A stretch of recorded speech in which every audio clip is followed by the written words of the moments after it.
Let's do Review the Reviewers. We haven't done that in a while. It's where I sort of comb through the sometimes blisteringly positive reviews on Apple Podcasts and find some that are worth mentioning. I do like to know what the people are thinking. I don't want anyone... Yeah. No, you don't. I do, actually. Okay. I have people approach me on the street all the time and talk to me about the podcast, and I do enjoy that. But this is a chance for me to get outside my little bubble and find out how people really feel. Well, this one is kind of carrying on a theme that I'm starting to notice, or a pattern, and I think we might want to address it. This is similar to one we've had before.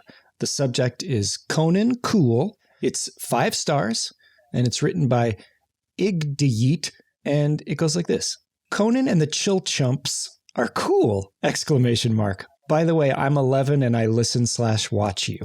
That's like the third 10 or 11-year-old we've had leave a review saying they listen to this show. I want to say that fills my heart with glee, because I've always thought that my target audience was about 11. And I think that this is proof that I'm correct.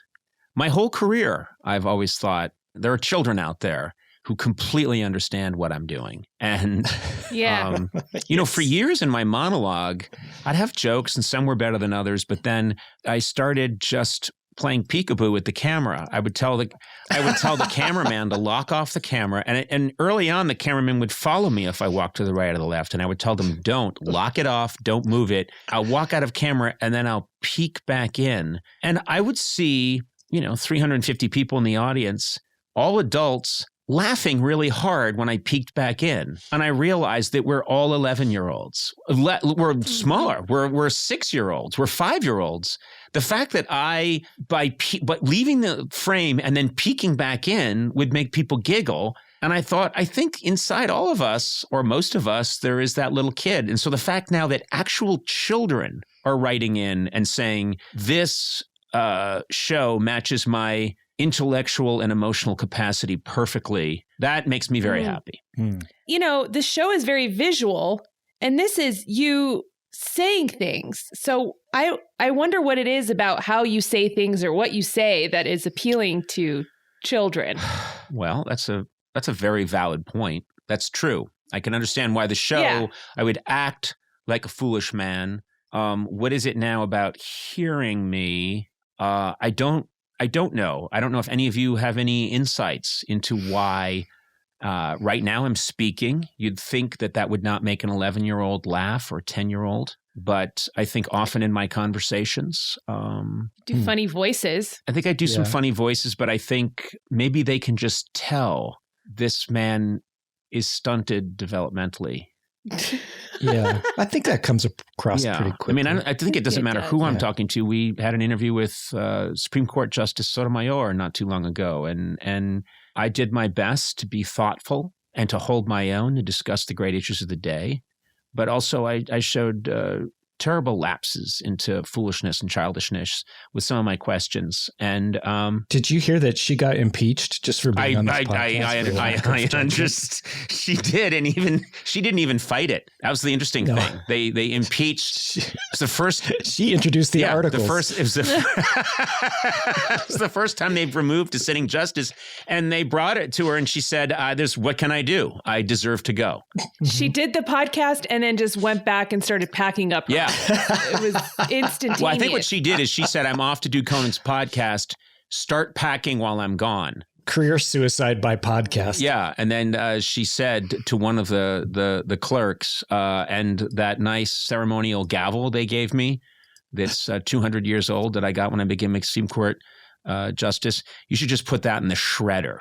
Because I'm off to do Conan O'Brien's podcast. So our biggest response to her appearance was from 10 and 11-year-olds. I want to know how an 11-year-old finds their way to this podcast. Is it through their parents or on their own? Well, we do.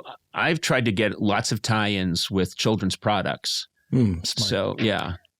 So there's a lot of toys out there. If you go to any toy store, and I know they don't exist anymore. It's all online. So don't get me there. But most toys now show up with a picture of me somewhere on the box that says, as discussed on Uncle Conan's podcast. And these are Uncle these are toys Conan's. for like 3 and 4 year olds. Oh. They say, be careful, don't leave unattended with, this block. Man. Yeah. Oh, no, not. Please don't go down that road. I'm doing what I can to make sure that I get a lot of tie-ins. I do a lot of Nickelodeon appearances. Oh. My dermatologist. Have you been slimed? I've been slimed so many times. My dermatologist said that it's eating into my bone. They found green slime in my marrow. So I've got to stop that. I toured with the Wiggles for a while when they were making their New Zealand tour. I'm doing everything I can to make sure that I get to very young children so that they grow up thinking Conan O'Brien is the podcaster. Oh, you're indoctrinating them. I am indoctrinating them, yes. Okay, yeah, gotcha. Well, then. Why did this kid call us chumps? Yeah, good question. The hell? Yeah, kid. He loves you me, fight? but he thinks you guys are extraneous. I think it's because he can tell both of you occasionally lapse into sober thought and reflection. And he knows that I'm the one that will never let him down. The 24-hour clown. I just wanted the ending to rhyme. And I did. Yeah. Peace out, 8-year-olds. Mic drop. No. Yes, mic drop. Nope, we picked it back up. I grabbed the mic and I dropped it. Mic drop. I put a little net above the floor. Cutting net now. Dropping mic. Mic falls through net. Mic hits floor. Mic drop. Huge magnet on ceiling raises mic back up. Machine I have, built by scientists, reverses polarity of your magnet, fires mic into ground. It sticks to ground. Mic drop. I'm involved in a nuclear accident in the 1950s and control the gravitational matter in the Earth's core. I travel further back in time than you do. I shoot you when you're 15 years old. I make sure that you cannot reverse the polarity. Mic drop. Mic can never be picked up again. You don't exist. Killed by me when you're 15. My ultimate plan comes true. Now I don't have to do this podcast. That was amazing.